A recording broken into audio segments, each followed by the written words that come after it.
राज्य, 3 शहर, धर्म पर गदर।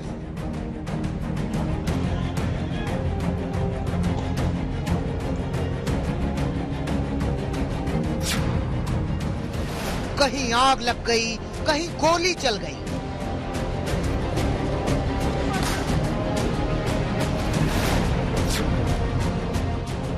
मस्जिद में हमला, मंदिर भी दहला।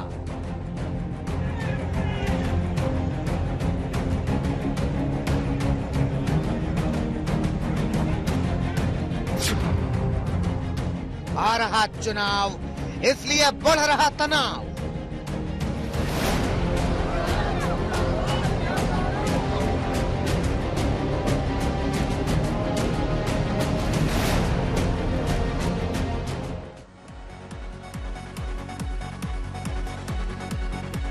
नमस्कार, आप देख रहे हैं आज तक। आपके साथ मैं हूं सईद अंसारी। स्वागत है आपका विशेष में। हमारे देश में इस समय सांप्रदायिक हिंसा की सीरीज चल रही है। अगर रामनवमी के बाद हुई हिंसा की सीरीज का एपिसोड 1 था, तो अब एपिसोड 2 शुरू हो गया है। कल रात हरियाणा के सोनीपत में उपद्रवियों ने एक मस्जिद पर हमला किया। इस हमले में कई नमाजी घायल हो गए। दूसरी तरफ झारखंड के जमशेदपुर में मंदिर में मांस के टुकड़े रखे जाने के विवाद के बाद पथराव हुआ, आगजनी हुई। और इसी तरह छत्तीसगढ़ की राजधानी रायपुर में बच्चों के बीच हुए विवाद ने सांप्रदायिक रंग ले लिया, जिसके बाद हिंसा और जबरदस्त हंगामा हुआ। यह विवाद जारी रहे या क्या इससे कुछ लोगों को फायदा हो रहा है? और हम ये प्रश्न पूछ रहे हैं कि क्या आ रहा है चुनाव, इसीलिए बढ़ रहा है तनाव। झारखंड के जमशेदपुर में रामनवमी से ही तनाव था। एक हफ्ते के भीतर वो तनाव फिर से हिंसा और हंगामे की शक्ल ले चुका था। तो विशेष में इस समय का प्रश्न, क्या कुछ लोग चाहते हैं कि सांप्रदायिक हिंसा होती रहे और इसके रास्ते राजनीतिक समीकरण को साधा जाए?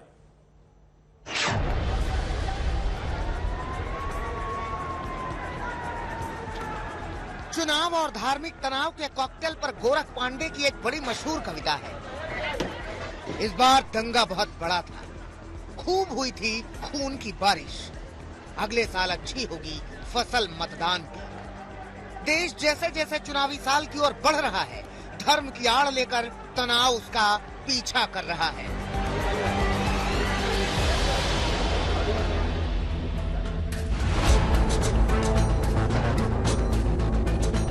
झारखंड का जमशेदपुर इसी तनाव का गवाह बना। रामनवमी के बाद हुई हिंसा की आग शांत हुई थी कि शनिवार को उसे फिर चिंगारी मिल गई।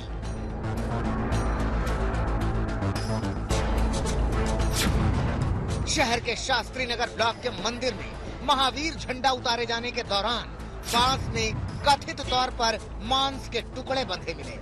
ये खबर तुरंत ही पूरे इलाके में फैल गई। खबर जितनी तेजी से फैली, तनाव उससे दोगुनी तेजी से फैला। हालांकि पुलिस ने सतर्कता दिखाई और कार्रवाई का भरोसा देकर माहौल को शांत किया। लेकिन रविवार की रात जब उसी मंदिर में मंदिर कमेटी के लोग बैठक कर रहे थे, तो कुछ उपद्रवियों ने पथराव कर दिया। मंदिर के बाहर आगजनी हुई। दोनों समुदाय के लोग आमने सामने आ गए।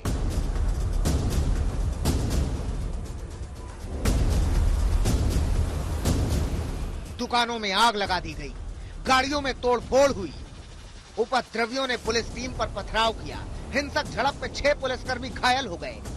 दंगाइयों को काबू करने के लिए QRT, RAF की टीमें तैनात की गई। सुरक्षा बलों ने फ्लैग मार्च किया। प्रभावित इलाके में धारा 144 लगा दी गई। सिचुएशन अभी पीसफुल है। जो लोग भी इकट्ठा हुए थे, सब लोगों को अपने अपने घर भेज दिया गया। आप देख रहे हैं पूरे इलाका में फोर्स तैनात कर दी गई है और पूरे इलाका में पुलिस गश्ती कर रही है। अभी किसी प्रकार का कोई दिक्कत नहीं है। असामाजिक तत्वों द्वारा सामाजिक सौहार्द बिगाड़ने का प्रयास किया जा रहा है। मैं सभी को ये अपील करना चाह रही हूँ कि कृपया शांति बनाए रखें, किसी भी प्रकार के अफवाहों पर विश्वास ना रखें, ना किसी भी प्रकार के अफवाह उत्पन्न करने वाले किसी मैसेजेस को फॉरवर्ड करें, ना लिख के किसी को भेजे। उपद्रवियों की लगाई आग अब बुझ चुकी है, लेकिन तनाव बाकी है और सन्नाटा सवाल पूछ रहा है कि आखिर जमशेदपुर को बार बार कौन जला रहा है। जमशेदपुर से अनूप सिन्हा के साथ आज तक ब्यूरो।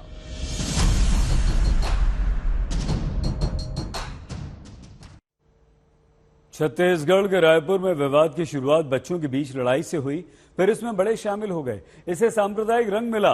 दो समुदायों की झड़प में एक व्यक्ति की मौत के बाद धर्म की लड़ाई राजनीति तक आ गई और इसीलिए अब वीएचपी, बीजेपी और कांग्रेस इस विवाद में अपना से कुछ राजनीतिक दल गिद्ध प्रवृत्ति के लोग इस घटना का राजनीतिकरण कर रहे हैं, वो बेहद ही निंदनीय है। इस घटना का राजनीतिकरण नहीं किया जाना चाहिए और सांप्रदायिक तत्व यदि सर उठाने की कोशिश करेंगे तो निश्चित तौर पे पुलिस और प्रशासन अपना काम करेगा, स्थिति को नियंत्रित किया जाएगा। ये भुवनेश्वर साहू युवक जो आगे रहता था जन जागरण में, किसी बच्चों के लड़ाई के बहाने कुछ बहाने कल ताक करके और षड्यंत्र पूर्वक सुनियोजित ढंग से उस युवक की हत्या कर दी गई।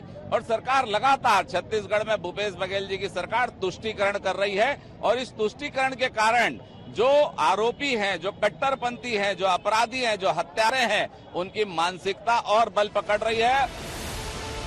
जिस युवक की हत्या हुई उसके परिवार को इंसाफ मिलना चाहिए, लेकिन यहाँ पर इंसाफ की लड़ाई सियासत के समीकरण में बदल रही है। क्या इंसाफ के नाम पर हंगामा और हिंसा छत्तीसगढ़ में साल के अंत में होने वाले चुनाव के लिए संजीवनी बन रहा है?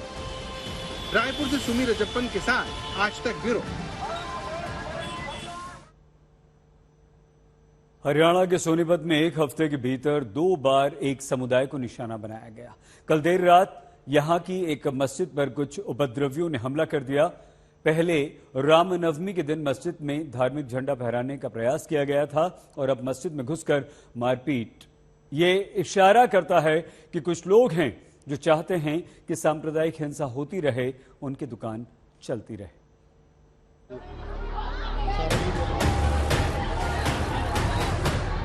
रात के अंधेरे में चंद हथियार बंद और उनके निशाने पर एक मस्जिद, इनके हाथ में तलवार और जुबान पर उन्मादी नारे।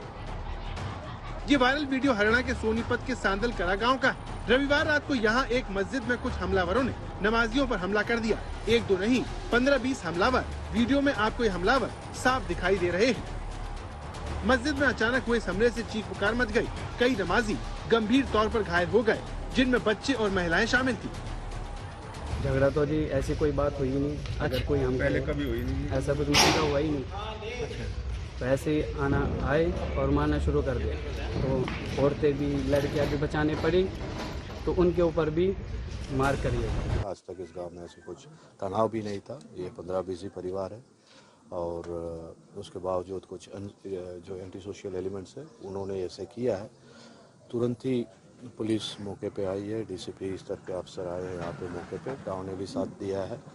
16 लड़कों को राउंड अप कर रखा है, उनसे पूछताछ चल रही है, उनकी गिरफ्तारी होगी। जो भी कानूनी कार्रवाई होगी वो सख्त से सख्त। मस्जिद में हुए हमले के बाद आसपास के इलाकों में तनाव फैल गया, जिसको देखते हुए बड़ी संख्या में पुलिस बल तैनात किया गया है। सांदल कला के रहने वाले 19 लोगों के खिलाफ FIR दर्ज की गई है और 16 लोगों को हिरासत में लिया गया है। बीते एक हफ्ते में सोनीपत की मस्जिद में हमले का ये दूसरा मामला है। रामनवमी के दिन खरखोदा में मस्जिद में धार्मिक झंडा लगाने की कोशिश हुई थी, तब 5 लोगों को गिरफ्तार किया गया। ऐसे में सवाल है कि आखिर किस फायदे के लिए दो समुदायों के बीच नफरत फैलाने की साजिश हो रही है। सोनीपत से पवन राठी और चंडीगढ़ से कमलजीत संधू के साथ आज तक ब्यूरो। विशेष में आज के लिए बस इतना ही। आप प्लीज अपना बहुत ख्याल रखिएगा। देखते रहिए आज तक।